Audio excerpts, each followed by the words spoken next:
Hello. Welcome everybody. This is our second video in numerical series of our chapter sound. Till now, we have covered approximate 16 numerical in our last 1 hour video. And now we are going to move forward with our second exercise. After that, we have two more exercises. After this exercise, last one will be NCRT exercise. So hopefully you have enjoyed it and you are able to solve the numericals and able to understand what I was doing while solving the numericals, what techniques and what procedure I have followed. Hopefully you have understood them well, and if you still have any problems, then you are welcome to ask in comments, and I will be able to resolve your issues. So let's move, and we will start our second exercise today, and I will try to cover it in this or at least one more video depending upon the length of the lecture, that how long it goes. So let's start.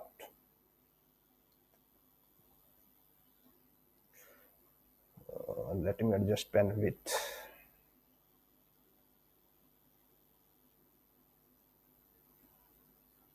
It seems okay. So going to question number 1. Mention है a source of wave produces 40 crust and 40 troughs in 0.4 second. So given है 40 crusts, थोड़ा ज़्यादा thick है,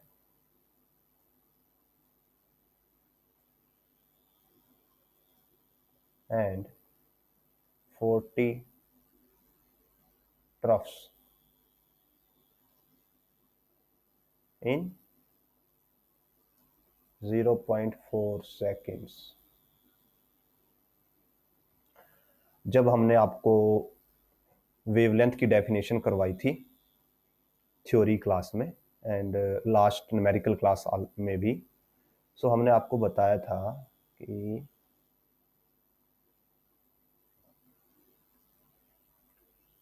suppose ये wave है, हम एक को ड्रॉ कर लेते हैं, सेकंड साइकिल, ये वेव की 2 साइकिल्स है। तो यहाँ पे ये फर्स्ट क्रस्ट है, ये सेकंड क्रस्ट है, ये फर्स्ट ट्रफ, ये सेकंड ट्रफ। सो एक क्रस्ट से दूसरे क्रस्ट के जो डिस्टेंस था, इसको लैम्डा बोलते हैं, वेवलेंथ। और ऐसी एक ट्रफ से दूसरे ट्रफ तक के डिस्टेंस को भी लैम्डा बोलते हैं, एंड यानी मीन्स वेवलेंथ बोलते हैं। और एक क्रस्ट और दूसरे ट्रफ के बीच के डिस्टेंस को is equal to lambda by 2, half of lambda होता है। तो सपोज कीजिए ऐसी कोई वेव है जिसके अंदर 40 क्रस्ट आते हैं। अब देखिए, अब जैसे इसके अंदर 2 क्रस्ट आ रहे हैं, तो कितनी वेवलेंथ आ रही है? एक वेवलेंथ आ रही है। अगर हम सपोज कीजिए हम 3 क्रस्ट लेके आते हैं और 3 ट्रफ लेके आते हैं, तो 3 के अंदर कितनी वेवलेंथ आएंगी? Lambda lambda lambda lambda. तो 3 के अंदर कितनी वेवलेंथ आ जाएंगी? 2 वेवलेंथ, 2 लैम्डा। अगर हमारे पास 4 क्रस्ट और 4 ट्रफ हो, तो यहाँ पे एक एडिशनल लैम्डा आ जाएगा और यहाँ पे एक एडिशनल लैम्डा आ जाएगा। 4 क्रस्ट पे 3 लैम्डा, 2 क्रस्ट पे 2 क्रस्ट पे 1 लैम्डा, 3 क्रस्ट पे 2 लैम्डा और 4 क्रस्ट पे 3 लैम्डा। तो आप ऐसे लिख सकते हो, एक टेबल बना सकते हो आप। यहाँ पे आ जाएगा नंबर ऑफ क्रस्ट और यहाँ पे नंबर ऑफ वेवलेंथ्स। तो जब दो क्रस्ट आ रहे हैं तो एक लैम्डा आती है, दो क्रस्ट आने पे एक लैम्डा आता है। 3 पे ये नंबर 2 हो जाता है, 4 पे ये नंबर 3 हो जाता है, और ऐसे ऐसे करके अगर आप 40 क्रस्ट पे जाएंगे तो ये नंबर कितना हो जाएगा, 39। ओके, सो मीन्स 40 क्रस्ट और 40 ट्रफ्स में कितनी साइकिल्स आई हैं, कितनी वेवलेंथ आई है, 39। तो हम बोल सकते हैं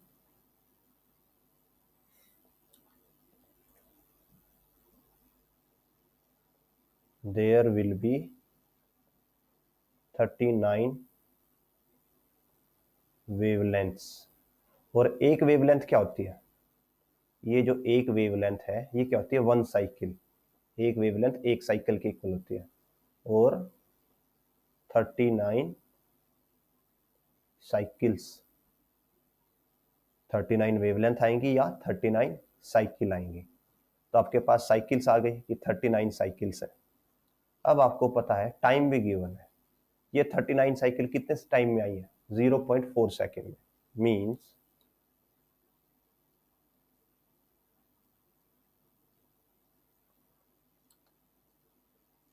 0.4 सेकेंड में कितनी साइकिल आती है, 39। तो एक सेकेंड में कितनी साइकिल आएंगी, 39 बाय 0.4। तो जब आप इसको कैलकुलेट करोगे तो ये आएगा 39 बाय 4 इंटू 10, सो 5/2।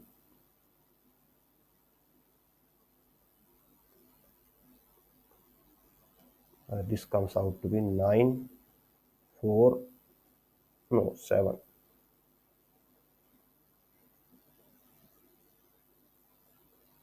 तो एक साइकिल, एक सेकंड में कितनी साइकिल आएंगी,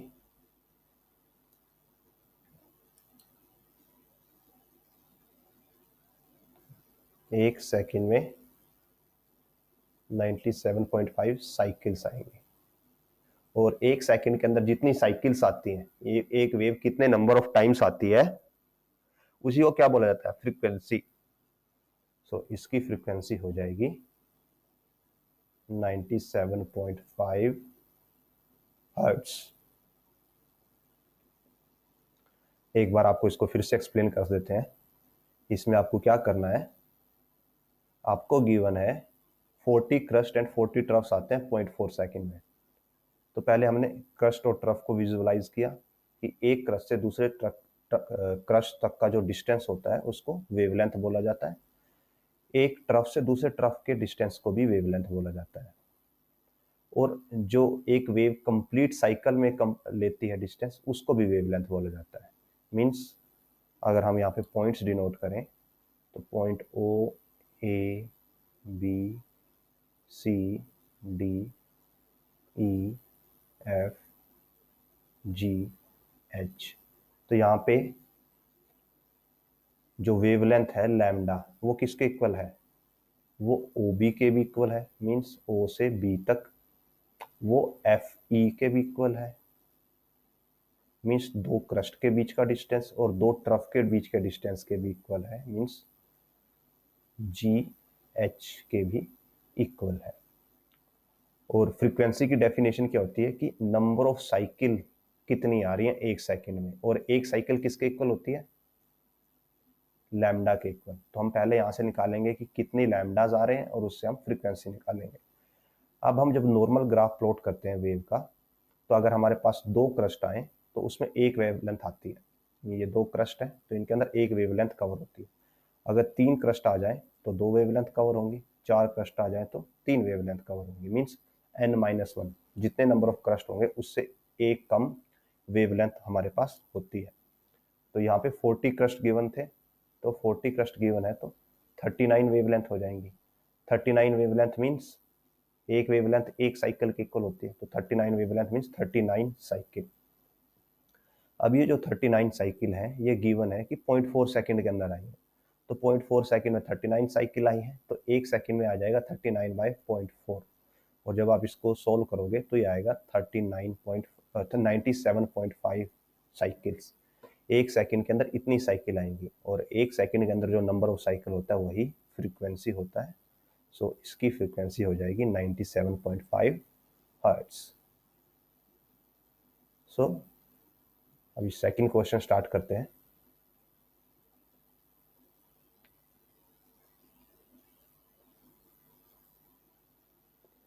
सेकंड क्वेश्चन में मेंशन है a person has a hearing range of 20 hertz to 20 kilo hertz. तो इसके लिए वेवलेंथ्स बतानी है। मींस जो रेंज है वो है 20 हर्ट्ज टू 20 किलो हर्ट्ज, और इसको आप लिख सकते हो 20,000 hertz. Speed of sound given है 344 metre per second. Velocity given है 344 मीटर पर सेकेंड। आपको क्या कैलकुलेट करना है? कोरस्पॉन्डिंग वेवलेंथ्स, कि इसके कोरस्पॉन्डिंग वेवलेंथ क्या होंगी इन दोनों फ्रीक्वेंसी के लिए। तो हमने रिलेशन पढ़ा था स्पीड, वेलोसिटी और वेवलेंथ में। रिलेशन था speed is equal to wavelength times frequency. Okay, so speed v is equal to lambda times nu, और न्यू टाइम्स लैम्डा। आप कैसे भी आगे पीछे अरेंज कर सकते हो टर्म्स को। सो पहले हम 20 हर्ट्ज के लिए निकालते हैं, और यहाँ हमें वेवलेंथ निकालनी है, तो वेवलेंथ का फॉर्मूला आ जाएगा स्पीड बाय फ्रीक्वेंसी। सो लैम्डा 20 हर्ट्ज के लिए आ जाएगी। स्पीड है जो दोनों के लिए सेम है 344, फ्रीक्वेंसी 20, तो आप इसको डिवाइड करोगे तो it comes out to be 17.2 metre. Okay, और जब आप लैम्डा 20,000 निकालोगे तो same formula, speed is 344, now frequency will be 20,000। So answer will be just divide it by 1000, so 0.0172 meter. This will be our answer. ये दोनों wavelength हमारी आ जाएंगे। उसके लिए हम ये सिंपल रिलेशन का यूज करेंगे, that speed is wavelength time frequency. Next question पे मूव करते हैं। Question number 3, calculate the wavelength of a sound wave whose frequency is 220 hertz. So frequency given है 220 hertz and speed given है 440 metre per second. हमें calculate करनी है wavelength lambda. तो फिर से वही रिलेशन का यूज करते हैं, स्पीड वेवलेंथ और फ्रीक्वेंसी वाले का, that speed is equal to lambda time frequency. तो यहां से लैम्डा की वैल्यू आ जाएगी velocity by frequency. Velocity is 440,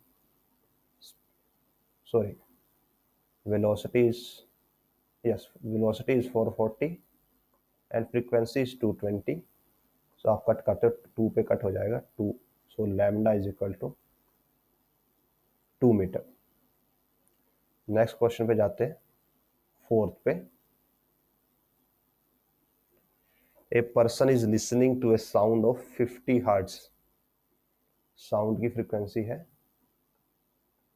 50 hertz, sitting at distance of 450 meter from a source of sound. What is the time interval between successive compression from the source reaches to him?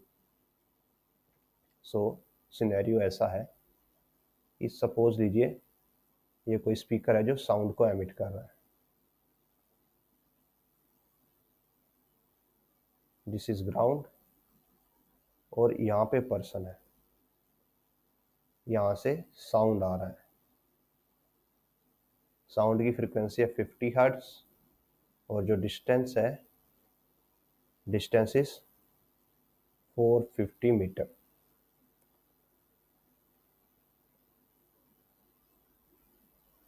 अब ये बताना है कि successive compression and refraction के बीच का time कितना होगा। Okay, तो अगर हम एक सिंपल नॉर्मल वेव ड्रॉ करें, सपोज एक ये वेव है, तो ये कंप्रेशन है, ये कंप्रेशन है,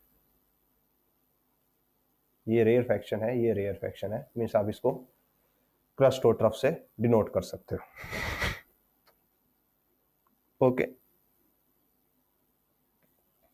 तो आपको इनके बीच का टाइम बताना है, यहां से लेके ये इसमें कितना टाइम लगा।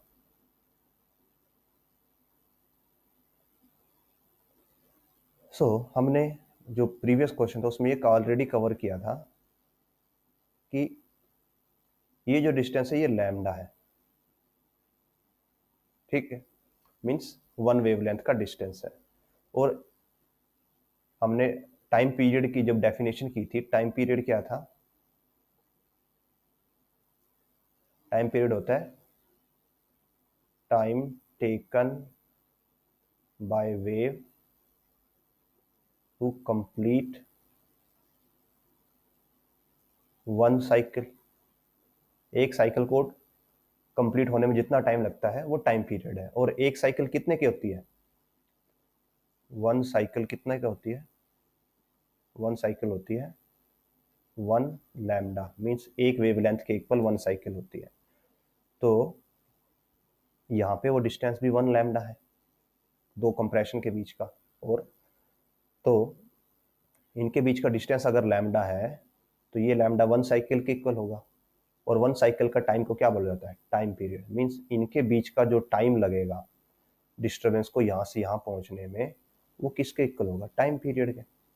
और टाइम पीरियड और फ्रीक्वेंसी में एक रिलेशन होता है, that frequency is equal to one by time period. So time period is one by frequency and 1 by frequency is 1 by 50, means 0.02 second is your answer. Moving to next question, question number 5. Mention a human heart on average found to beat 75 times a minute. Calculate the frequency.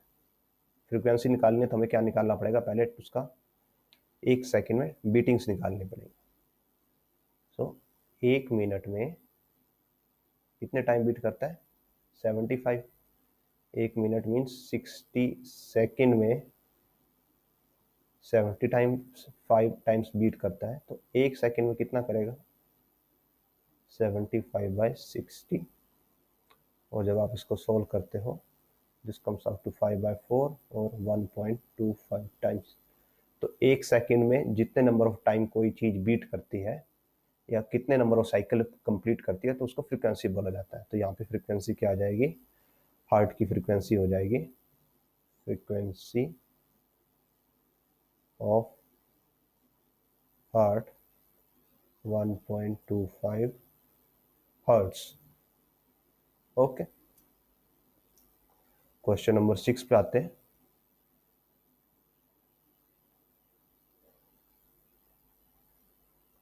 A boat at anchor is rocked by waves whose consecutive crust are 100 metre apart. Means आपको ऐसे दो crust मिल रहे हैं, ये दो crust है और इनके बीच का डिस्टेंस 100 मीटर है। और इनके बीच का डिस्टेंस किससे इक्वल होता है? वेवलेंथ के इक्वल होता है। तो यहाँ से हमें मिल जाती है wavelength. Wavelength is 100 metre. The wave velocity of moving crust is 20 metre per second. Velocity given है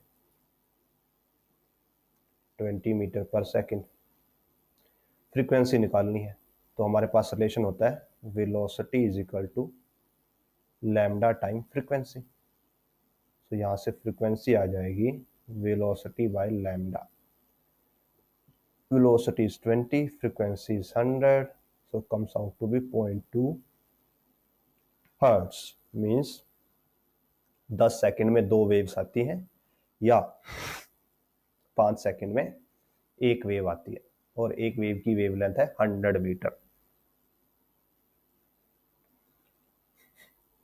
moving to question number 7।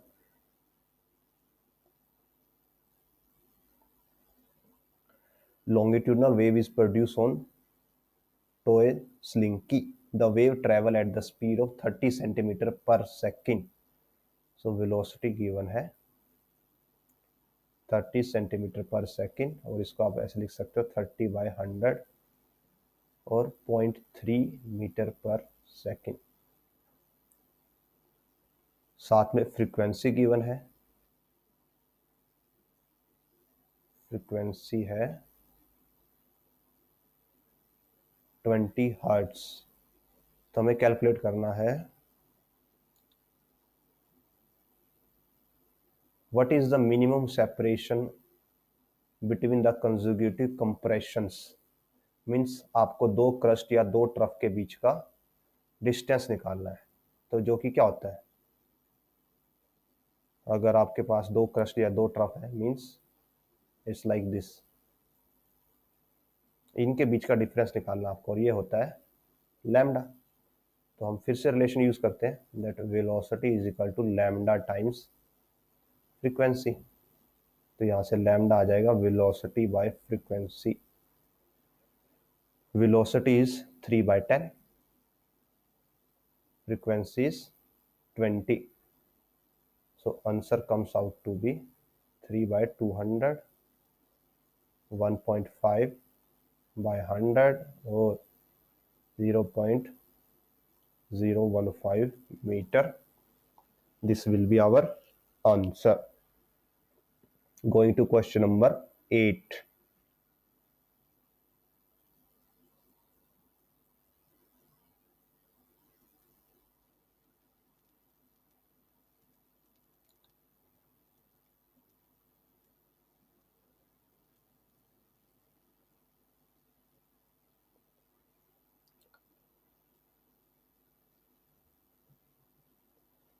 A bat can hear a sound at frequency up to 120 kilohertz. So उसकी maximum frequency up to given है, तो maximum frequency है 120 kilohertz. Determine the wavelength of the sound in the air at this frequency. तो frequency के लिए wavelength निकालनी है। Speed given है 344 मीटर पर सेकेंड। तो सिंपल रिलेशन हमारे पास ऑलरेडी अवेलेबल है, दैट फ्रीक्वेंसी और velocity is lambda time frequency. So lambda is velocity by frequency. Velocity is 344 and frequency is 120. So it comes out to be approximately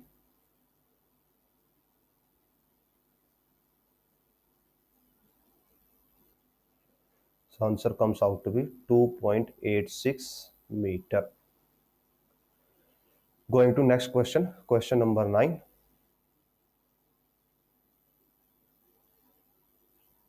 So in question number 9, it is mentioned that a gun is fired in air at a distance of 660 meter from the person. He hears the sound of the gun after 2 seconds. What is the speed of the sound?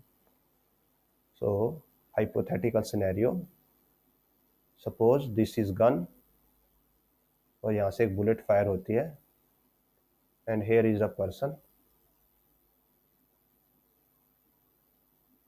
ये जो distance है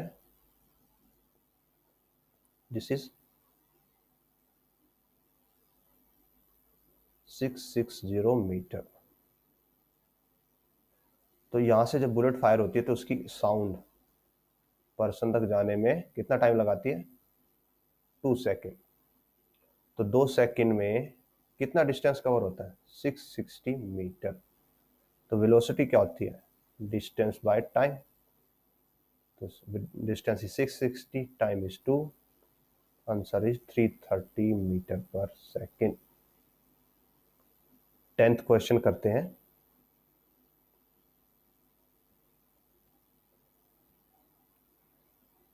सो 10th question में mention है child hears an echo from a cliff 4 seconds after the sound of a powerful cracker is produced. How far away is the cliff from the child? The velocity of the sound given. So, suppose this is ground and this is hill.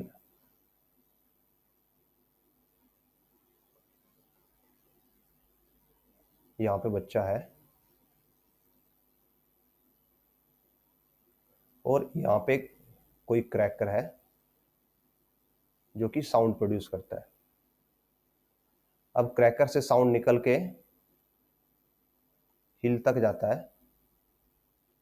और फिर वापस reflect होके बच्चे तक आता है और इस प्रोसेस में कितना टाइम लगता है? 4 seconds। और ये डिस्टेंस है टोटल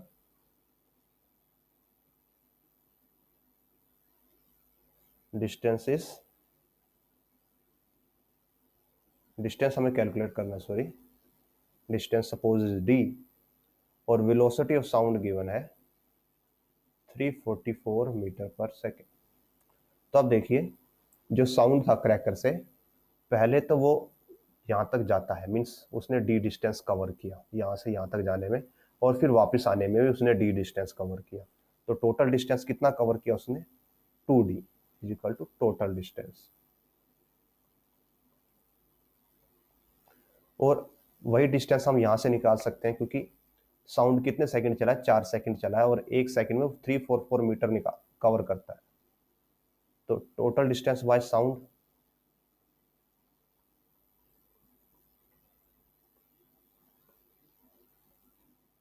दिस इज 344 इंटू 4 और ये दोनों डिस्टेंस एक दूसरे के इक्वल होने चाहिए बिकॉज वही डिस्टेंस जो 2d है वो साउंड ने कवर किया है।